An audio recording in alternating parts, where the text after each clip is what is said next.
If I can talk to my 20-year-old me, I will go back and have a conversation with him. And there's a few things that I will say immediately off the bat. I'll tell him to stop worrying so much about what other people will think. That will be one of the big ones, probably the main one. I will tell him to take care better his money. Man, I messed up with my money. I'll tell him to stop waiting for the perfect time to chase his dream. Because I have dreams, I have ideas of what I want to do.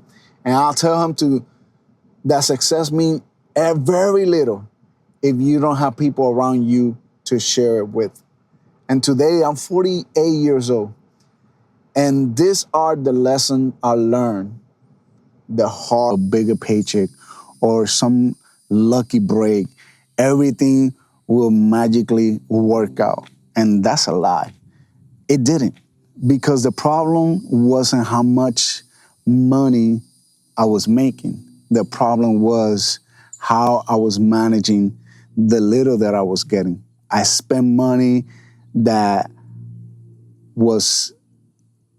I had. I just spent it all. I bought things that I didn't need it. I ignored savings. I told myself I start investing later, and later turned into years of wasting all that money. I wish I knew this way before I had somebody to tell me all these things. Financial freedom isn't about earning more. It's about keeping more. Even the small amount that you save consistently can completely change your future. And I wasted all that in my 20s. If you are in your 20s right now, learn how to manage your money, learn to budget, learn to invest, learn how to compound and grow your money. Your future self will thank you later. Believe me, because one day you'll realize that money doesn't buy happiness. But the reality is, it does buy options, and options create a lot of freedom in your life. Another thing that we need to stop is waiting for permission to follow our dreams. One of my biggest regrets is how long I waited to do the things that I wanted. I kept thinking I needed more experience, more confidence, more approval, more certainty. I wanted a guarantee, but I realized that life doesn't have guarantees.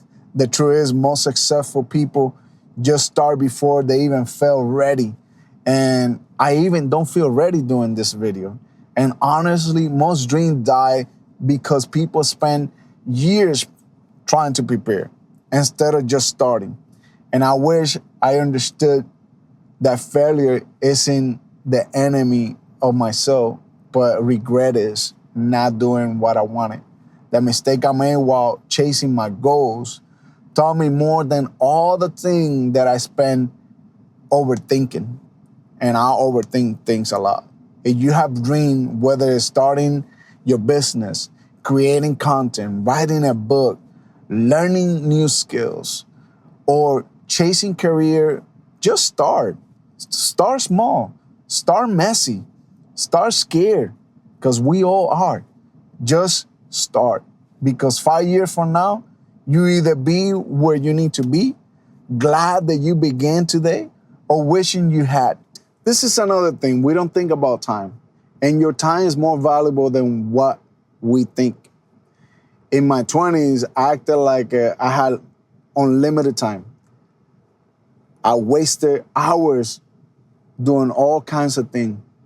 I procrastinated a lot. I put important things. I do it someday. But someday is a dangerous word. Year passed, and it passed fast. One day you wake up and realize that time has gone by. The people you love are older, you are older, and opportunity don't always wait on us.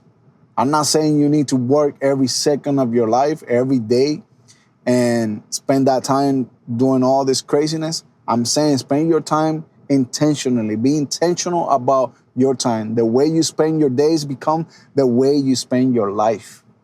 And I learned that the hard way. And life moved quickly, much quickly than you expected. And take care of the people around you. Because sometimes, and this is the lesson that took me the longest to understand. In my younger year, I was so focused on chasing me, chasing my dream, my goals, my ideas. I sometimes forgot to appreciate the people around me, my family, my friend, people that mentored me, the people who stood beside me when I have absolutely nothing, or when I was struggling, on when I needed something, they were there.